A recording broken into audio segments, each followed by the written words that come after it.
Hi folks, this is Dave Drimmie from the Wealthy Wednesday podcast show, and today I'm really grateful to have an amazing gentleman called Iain McPherson on the show with us. Iain and I met during COVID actually, and he's a fabulous guy, and he's here to talk about cash flow because he's an expert in that area. Really fabulous guy. So Iain, welcome. How are you doing, sir? Good morning, Dave. I hope you're well. Very good. Thank you very much. And listen, thanks very much for joining us. And we met, in the middle of COVID, and I think it was as Zoom was gaining momentum. I've been on Zoom for, about 9 years now, but Zoom was gaining momentum, and we met through a networking meeting, which is fascinating. So where are you based, sir? I am based here in East Kilbride. East Kilbride, yeah, that's where we're based from, yeah. But I guess you probably deal with cash flow challenges with companies all across the UK. Would that be fair to say?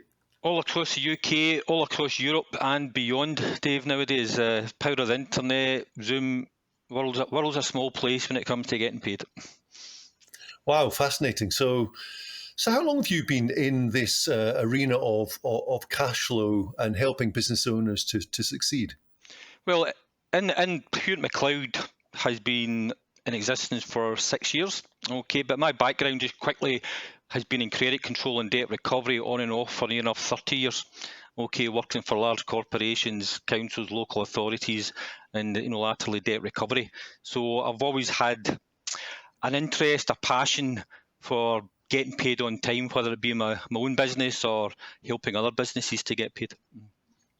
Fantastic. Listen, that's really good to hear, actually. And with that length of period, I guess you've probably seen you've seen everything in the game, I would imagine. Getting paid, not getting paid, and all the excuses that come with it. Okay. Exactly, and I feel the frustrations for businesses wanting to get paid, and also on the other side of the fence, struggling to maybe pay. I can understand the struggles of cash flow, and I know what businesses are going through and how they manage and have to juggle who they pay at the end of the day. Yeah. Absolutely. So I think that old phrase, cash is king, is truer today than any other time, would you say? Always has been, always will be. Yeah, cash is king, without a doubt. Well, listen, sir. So what I want to do today is just have a quick conversation. I know you're a really busy guy, and clearly at this time it's challenging for a lot of people. But there are cash flow challenges in a good economy, and there are cash flow challenges in a downturn and recession. And as we're here in November 2022, early November 2022. Just looking at the forecast for the next 26, 28 months looks a little bit daunting. So what are the differences between a good economy and a bad economy, or are there not really any when we should just be doing the same processes to recover money? I think what the difference is it's the consequences of not getting paid. That's what's changed drastically. In a good economy, so to speak, you can get paid, okay, and you maybe have to wait for that, as we're maybe going to discuss. But the big difference now is the consequences between getting paid and getting paid on time. What can happen in between time can have a huge impact on your business, with your suppliers, being able to pay your employees, cover your own expenses. And that's the big difference. That time scale now has really reduced. Everybody's struggling. Your customers are struggling. So even so you have to be very proactive now, more than you've ever been, to make sure that cash is coming in as quickly as possible. Wow. Well, I spent 20 years in construction as a quantity surveyor, and I've worked in private practice, main contractors, subcontractors. And during that time, this was a long time ago, I'm 58 now, but basically all the way back then, it was always about pay the subcontractors and suppliers as late as possible. But I'm seeing a trend. I'm still involved in construction, but more on a consulting and coaching aspect in business growth coaching with my clients. And I'm seeing a trend of elongated payment terms. It's moved from 30 days to 60 days to 90, even longer in some cases. And in addition, there are new clauses being drawn up by main contractors' legal teams to push payment out even further. Are you seeing any of this kind of stuff yourself? Yes, we are seeing it. And I would say that the big issue is that a lot of businesses aren't pushing back when they're agreeing payment terms. They think that we can manage those payment terms, we can agree to that fits into our business model. But because they don't understand their own cash flow within their own business, it soon becomes apparent that those payment terms do not work. And then they're caught between a rock and a hard place, and because they've agreed to those payment terms, it's very hard to change. And you can put as much pressure on the supplier, but at the end of the day, providing he's sticking to those payment terms, he's not going to change. He's not going to reduce his payment terms to suit you. He's negotiated the deal to suit him. So I think one of the big things that we've found is you need to have flexibility with your payment terms. One shoe does not fit all. You have to decide what suppliers or what customers you can have on 60, 90-day payment terms, and what ones you need on 7, 14, 30, 60 days. You have to know your cash flow. You need to be able to look ahead and see how that's going to work. Absolutely. And I think it's a really valid point. And too often I'm seeing companies take a job just to fill a gap, and they're not looking at the gross profit or anything like that. So they're just filling a gap, which has a negative impact. But going back to the terms again, there's another friend of mine. In fact, it's a good reminder. I must invite him on the show as well, because what he has is he's got a traffic light system where specifically he goes through the legal contracts that put in front of his clients, whether it be suppliers, subcontractors, or smaller contractors. Red is don't touch it, get that taken out of the contract. Orange is it's a challenge. As green is listen, that's good to go. But I think that falls in place with what you've just been talking about, correct? Yes, I would say that all falls into place about knowing your customer. It's getting all the fundamentals in place before you commit. Even if you take, doing the fundamental credit checks, for instance, knowing your customer, getting the terms and conditions right. And you're quite right. It's a box ticking. It's a traffic light system before you commit. Is this the right contract? Is this the right deal for my business? And if it isn't, probably the most courageous thing is to walk away and say, no, this doesn't fit.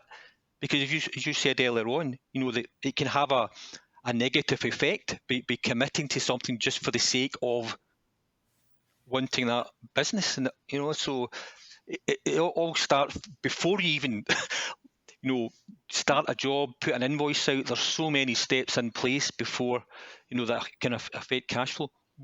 That's fascinating. So it's like, I'll go back to construction again, and this isn't just a construction show, but in construction, even in the marketing side of things, I do a deep dive in marketing and go, right, who's your ideal client? So it's like doing a soil test on a piece of land before you build a house, because you have to do the soil test before you can determine the foundations you're going to put in place, whether that might be a strip foundation, a pile foundation, or a slab, for example. And then you can build the frame from there. So help me understand and help the folks here who are listening to this podcast show. What process would you suggest that we utilize? Is there a framework that you've got to actually utilize from day one? There is a framework. There is a basic framework that we would recommend every business has when it comes to getting paid. And the very first thing is, as I alluded to there, is knowing your customer. Okay, before you even get to a collection process, you need to have an onboarding process. So that starts with knowing your customer. Doing a credit check on them, checking, for example, company's house, checking what their payment history currently is. Are they slow payers? You know what I mean? Have they got a record, a history of being a slow payer? Have they got a record of CCJs? So that's warning signs right away. You then allude to terms and conditions. What are the terms and conditions? Are they agreeable to them? Okay, or are they forcing back? Are they trying to get you to come on to their payment? So there's going to be negotiation there. throughout.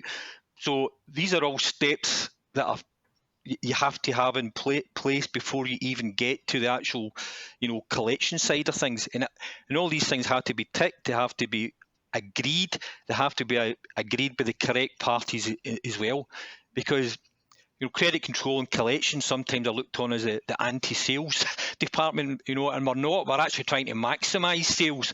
We're trying to maximise sales that you're going to get paid for, and that's the difference, So when you're negotiating, you need to make sure you've got the right parties around the table, okay? And when you're agreeing payment terms, you're agreeing payment terms with your opposite number who can make those payments. You're not agreeing that with a buyer or a seller. There's different parties involved in getting an invoice paid. It's not just down to accounts payable and accounts receivables. Absolutely.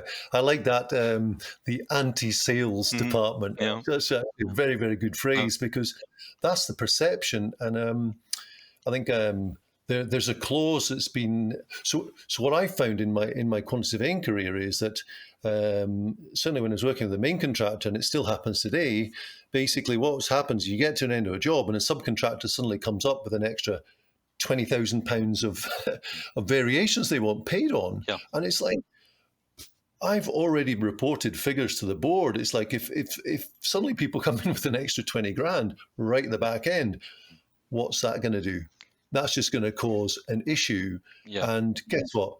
The likelihood of getting it paid at all, you're going to get it slashed. So anti-sales, I think the process throughout, it means to keep the client informed of any additional costs, so there's no battle at the end. Would that be fair? Completely right. And I have had the pleasure of having to discuss with quantity surveyors over years about what has been agreed and not agreed, but it all comes down to communication. And as you say, if you're a subcontractor and you're doing something beyond what was written down on the original, you have to make sure before you do that it's authorised. Otherwise, you're leaving yourself wide open to it being disputed, not being paid, having to negotiate a settlement. And these are things that I've had experience of.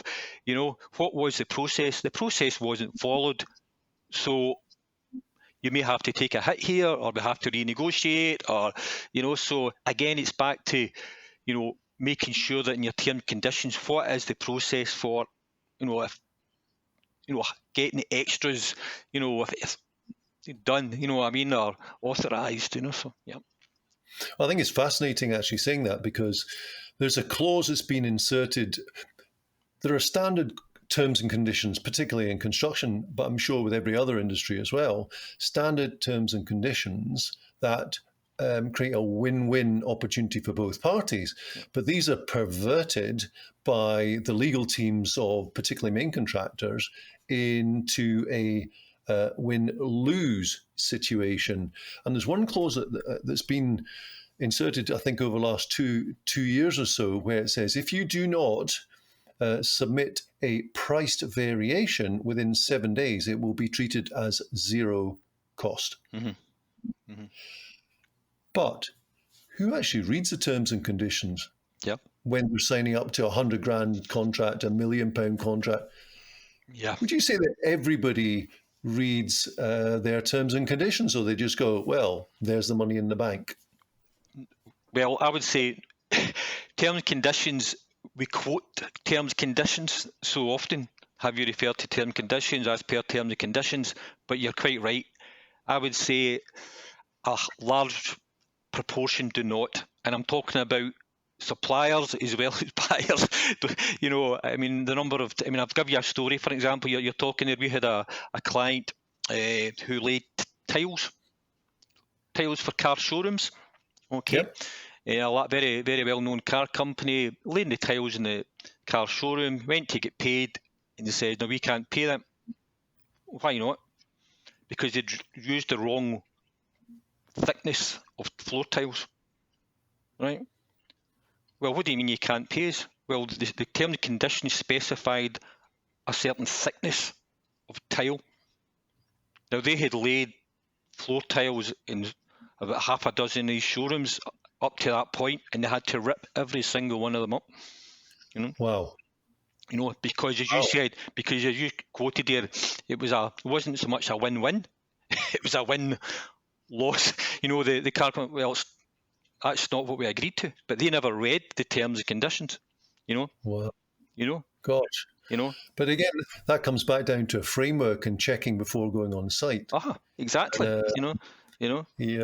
Uh, you I've, know.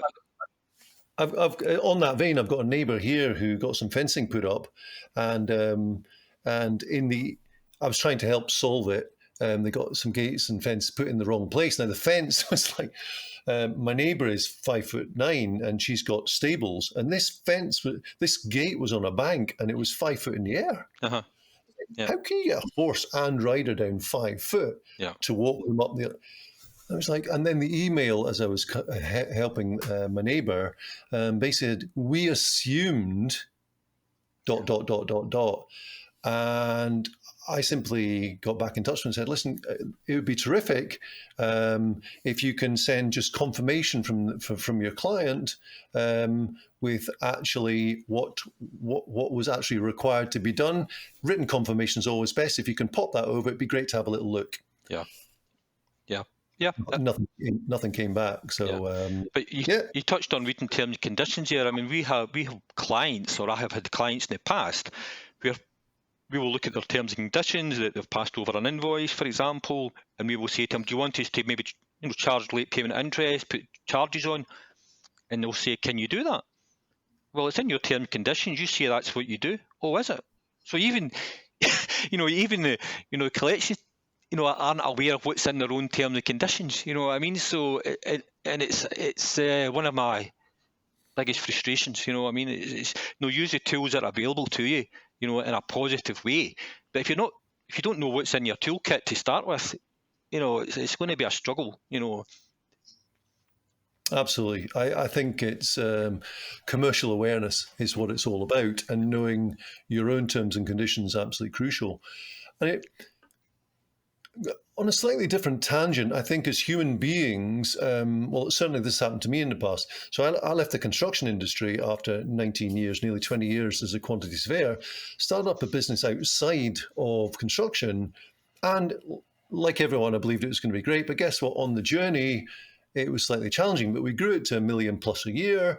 We had a great team and all the rest of it. But guess what? On the way, there were major payment challenges. And then as I began consulting in the latter part, certainly 5-6 years ago, there was one client who never paid me. And I just used to lie awake at night thinking, what have I done? Mm-hmm. This is like, I've helped you grow from 300,000 to 900,000 in under 12 months, and you've just chosen not to pay me. Now, it wasn't a huge amount. It was just short of $5,000. But what actually happened was I lay awake going, what's going on here? But do you see that as kind of normal? We blame ourselves as business owners and kind of stick our head in the sand a little? Or... No, definitely. Yeah, definitely. And I think it's I use the word confrontation. I think that's part of the problem. People think asking to get paid is confrontational, so they delay, they think it'll be all right on the night, I'll leave it a week, I'll leave it a day, and time marches on. And I think I go back to what I said earlier on, you have to be proactive, okay? You have to have these conversations in a positive way. Good. It's I talk about very much, if you're a supplier, okay, your customer will have so many expectations from you, and it's the same as just the situation you described there. Your customer had expectations from you. You're going to help their business. You're going to grow their business. You're going to put certain fundamentals in place to make them a better business from what they were from when you started. You have one expectation from them, is to pay you on time, and you have to Correct. be very upfront about that at the beginning. Can I draw your attention to this? This is what we're going to do for you. Dave, I have one expectation from you, is you pay me on time. Here's our terms. That's my expectation from you. And be upfront about it, be positive about it, and always reinforce it through that journey. I don't know if that was one invoice you had paid, or it was a culmination of a couple of invoices, but keep reinforcing, that message, and there are different ways you can be proactive about it as well. If you're nervous or you find having a conversation difficult about getting paid, disguise it as something else. Disguise it as something else. Were you happy with the service? Saying, I was, Dave, blah, blah, blah. Listen, we've got an invoice. And get in that way and have the conversation about your invoice then, So there's different ways of doing it, but as I keep coming back to, proactive communication, and follow-up are so important. I think it's very, very valuable advice, and there's a whole story behind that one, which I'm not going to put out on social media. But let's just say there were some professional bodies that I brought in to investigate, and they just they were quite dismissive, which was a challenge, which leaves the business owner exposed. Not just me, but if it's happened to me, it's happened to other business owners, which is why I'm so delighted you're on today, because this is about the money being in your bank account. If you're listening to this is the money about being in your bank account, not somebody else's bank account. It's about utilizing the money to grow your business, not to allow them to grow theirs. Yeah. So, Iain, is there a situation? I do a lot of pro bono work and helping people to really get a pathway forward in growing their business, but is this something whereby maybe there's some issues in getting paid? Is there something you'd be open? Is this something that you do with people? You maybe sit with someone and help, kind of almost like coach them through the process, or is there something else that you do? Yeah, most certainly. I mean, what I think and what I find is, you just say, a lot of business owners, a lot of businesses are thinking, what do I do now? They're looking at invoices, they haven't been paid. They're having maybe sleepless nights, as you describe, and they're thinking, what do I do now? Where do I go? Who can I turn to? And if you're an entrepreneur, a business owner, there might not be somebody within your organisation you can have that discussion with. So we're always available. We're always open to have a chat, to give a bit of advice and say, try this, try that. Okay, see if it works, come back. But just to give you, fundamentals, why, accountability as well, I think, is key. Why did it get to this situation? And we're not trying to, apportion blame here, but we're trying to make you look at your process. And how did we get to this stage? Why have you got 60-day terms? Why is this 6 months and I'm still looking at this invoice thinking it's going to be paid? I'm trying to get inside you as a business owner's head, that every time you looked at that invoice, every month it was late, you thought, it's going to get paid. It's going to get paid. And that's where we try to make our clients accountable. And it's very easy for us to go and get you an invoice paid. Well, it's not very easy. It can be challenging, but that's our aim, is to get that invoice paid. But ultimately, it's to show you how to avoid late payment. Put the fundamentals, put the steps in place. You might still need my help, but you might not need it as often, okay? And you might not need it, as late. It's identifying the problems quicker. That's what we're ultimately trying to do. Fantastic. I think it's a bit like, I'll go back to the construction industry again. It's measure twice, cut once. Mm-hmm. Yeah. So if there's a process in place that you can help a client put in place, then it's a framework. It's like step 1, step 2, step 3, etc. Is that what you're saying? Yeah, yeah, without a doubt. Without a doubt. It's quite funny. You're saying measure twice, cut once. I just did some decking out the back, and a number of times I was told that, measure twice, cut once, because I did have a bit of wastage, but I soon learned. I soon learned. But it's having that process in place, having that checklist. Have I did X, Y, Z? Have you sent out the invoice in time? Have you did the reminder? Have you, and if you've did all that, then you have to admit and say, we have to escalate it. We have to escalate it. But you have confidence knowing that you've followed your process, you've done as much as you can as your organisation allows, but you have an escalation step. And that's one of the biggest faults that businesses have, is they have a collection process, but it doesn't have an escalation. It doesn't have an end process. So they just repeat. and then you get to the situation where an invoice is 6 months past due, 12 months past due. And I'm not saying they're not collectible, but they're a damn sight harder to collect than something that is 90 days, 120 days past due. Yeah, and I saw a post on LinkedIn which really shocked me. This lady has not been paid by a main contractor for over 600 days. Mm-hmm. And she has just chosen to go legal. It's costing her 30, 40 grand to go legal. But she said, I want to set a precedent and I want to win. And, I just find that's abhorrent. Yeah. It's just horrific. But I think sometimes we can be our own worst enemies. A common phrase I keep hearing is, but if I take action, like legal action, to try and get money back from people, they'll never give me any work again. Yeah. And my answer to that is, well, do you really want to work with them again if that's the case? Yeah. But they're not just the first offender. No, but the reason they feel like that most of the time is because they've left it too late. That conversation should have been. I talk about being proactive. Especially depending on your business type and who your customer base is. If you think sort of the 80-20 scenario, most businesses 80% of their revenue will come from 20% of their clients, and that 20% of the clients, that is the one you need to have that relationship with, that you know what is going on in their business. Okay, you can have conversations about getting paid before those invoices are due. You can be checking to make sure they have the invoice everything's correct. That's they're the customers that are going to have a severe impact on your business if you're not paid. Okay, so you do not want to 6 years down the line. You're quite right. Yeah, how did it get to that stage? I mean, that's what comes to me right. How did it get to that stage? But if they're a key customer, within a couple of days, if there's an issue with an invoice, because Dave, that invoice getting paid, I don't have the invoice. Problem, get your copy invoice. There's no purchase order number on it, get the purchase order.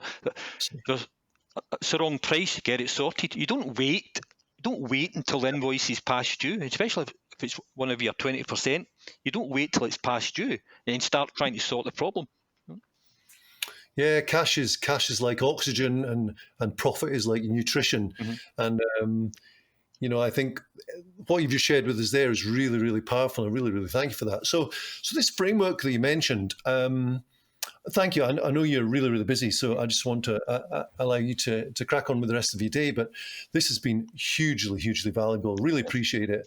So for clarity, you've got a framework, and I'll ask for that in a wee second. But basically, what you've actually got to help people move forward for the next 26 months is just this step-by-step framework that you could send out to people. Is that correct? That's correct. Yes, we call that our 15 ways. Okay, I'm happy to share it with anybody who wants to contact myself. That's basically, I don't know if you can see that, Dave. It's 15 ways. Okay, 15 ways to get your invoice and paid on time. And some of the stuff we've spoke about earlier, but there are other steps in there about following up, being proactive, having an escalation step. And that escalation step can be whatever it needs to be to suit your business and your client base. But there is information in there, things that are going to jog your memory, things that are going to provoke, thought and say, we don't have that, we should have that. So I'm happy to share that with anybody that wants to, contact yourself or myself, for that. So Iain, I'm curious. Clearly, you're a businessman as well, and you require to get paid. So, how does it work? Say, for example, I've got £10,000 of debt that's owed by a client. How do you help me but create a profit for yourself at the same time? In that sort of instance, we work on two ways. Debt recovery, we work on a no collection, no fee basis. So if you had an invoice and you required our help, we would charge you commission, on any monies that we collected. Okay, so, and that's one of the fundamental things. There's no further risk to you. We're taking all the risk. We'll take on that invoice, we'll pursue that invoice, and unless we get it paid or partially paid, we we're not making anything on it. Okay, so we are taking a risk from that point of view. That's where we try to educate our clients. Okay, why would you wait 6 months, a year? Okay, if you identify it quicker, okay, the commission rate's lower, it's more chance of being collected. Okay, you're paying a lower fee. So from that scenario, it's a win-win situation. Okay, you know what I mean? And then eventually, this is what I spoke about earlier on. We then become part of your escalation process. Okay, you know, where it becomes a case of we're dealing with late payment rather than bad debt. Because as a business, I don't want to deal with bad debt. You know, the clue's in the name. It's bad debt. It's very likely it's not collectible. You know, and what a lot of businesses we're trying to help is reduce late payment, because that's the root cause of it. Late payment turns into bad debt. So that's how we, as a business, you know, make profit. You know, is through the commission. You know. So it's through commission, and then so. Say, for example, I wanted to maybe have you help me on an ongoing basis with regard to dealing with invoices, etc. And I'm just really busy as I am with dealing with clients, and I just don't want to get embedded in the mire of trying to recover monies from clients. So is there a way you can help on that side as well? We can do, yeah. We have a number of clients where we are calling as them. Okay, so we call as them to, you know, make sure that the invoices have been received, invoices are getting paid. And as I said to you earlier, we are part of that escalation process as well. So we're then identifying, okay, what invoices are not getting paid, and then we will pursue them as Hewitt Mcleod. But the big plus side, the big win side for that is that because we're part of the whole process, the debt recovery is actually part of the retainer. It's free, you know. So rather than having two different entities, you know, we are doing the whole package then, you know, and it's taking that decision making away from yourself as a business. You know it's getting taken care of as long as you get the invoice out in time. Okay, we will do the chasing up, the proactive calling, the identifying any issues that are maybe preventing invoices getting paid. For example, if you are having a high number of, you know, queries regarding payment, then we will say, look, we have to look at your pricing process. There's a lot of queries regarding wrong prices. Why is that happening? You know, or invoices are not being received. What's the onboarding process here? When are you taking the details? Are you sending the invoice to the right department? You know, so we're trying to make sure the process works, you know, from, as I say, from the start, you know. So that's that.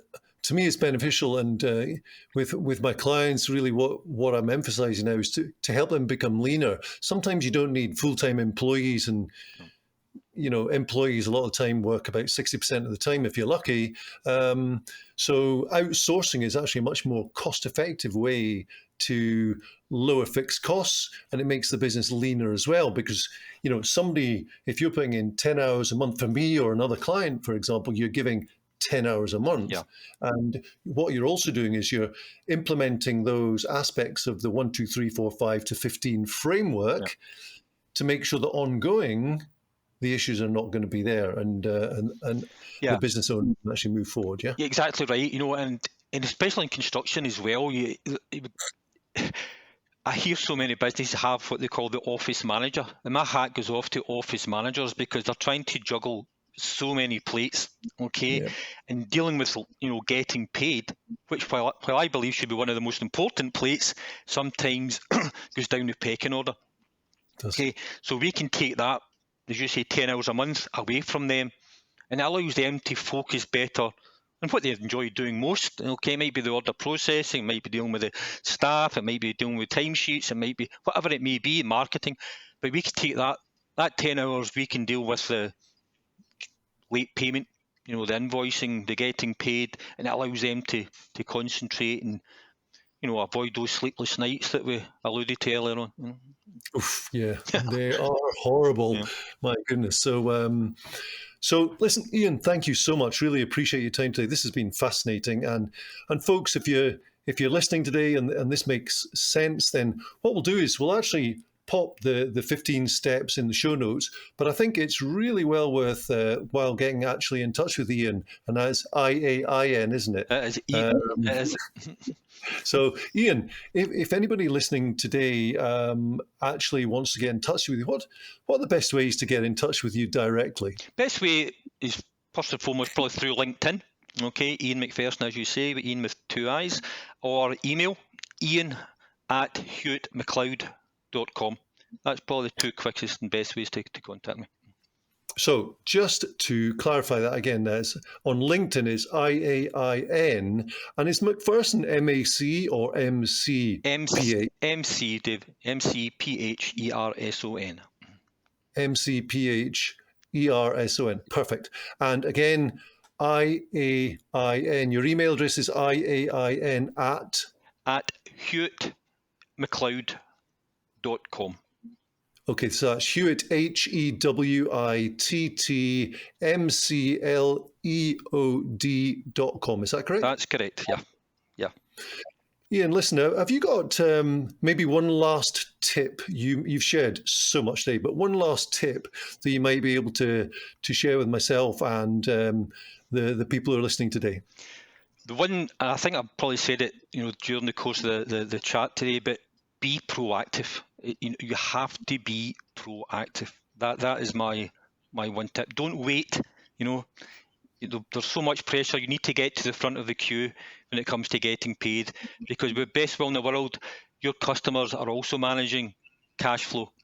And it's he who shouts loudest, will get paid first. In a lot of instances. So you need to be up there. Fantastic. And just out of curiosity, so I know I'm extending this a little bit, but we mentioned construction, but what other industries do you actually deal with? We deal with a whole range of different industries, from solicitors, accountants, marketing.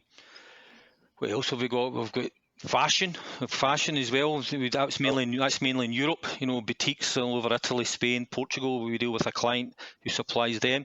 We deal with printing. We deal with engineering as well. So it's a broad range. It's a broad range of different sectors. Well, thank you very much for that. And I suspect you're going to get even busier through people listening to this show today, but also just the way the cycle of industry is at the moment. We're about to go into a move from autumn into winter in terms of economic cycles. So, wish you luck with that. Thank you so much. It's been fascinating. And folks, listen, get in touch with Iain McPherson here if you've just want to find a pathway through any cash flow challenges. That's Iain at Hewitt, HewittMcleod.com, or Iain McPherson, Iain McPherson, McPherson on LinkedIn. Is that correct, Iain? That's correct, Dave. Thanks for the opportunity, and it's been lovely chatting with you this morning. Oh, listen, I've learned so much. That's wonderful. Thank you very much. And listen, folks, that's coming to the end of another Wealthy Wednesday podcast. I hope you found it of use and benefit. Cash flow is king. We all know that. But be proactive, be communicative, and guys, ask for your money continually. Hope this has been helpful. Take care. We'll see you again soon.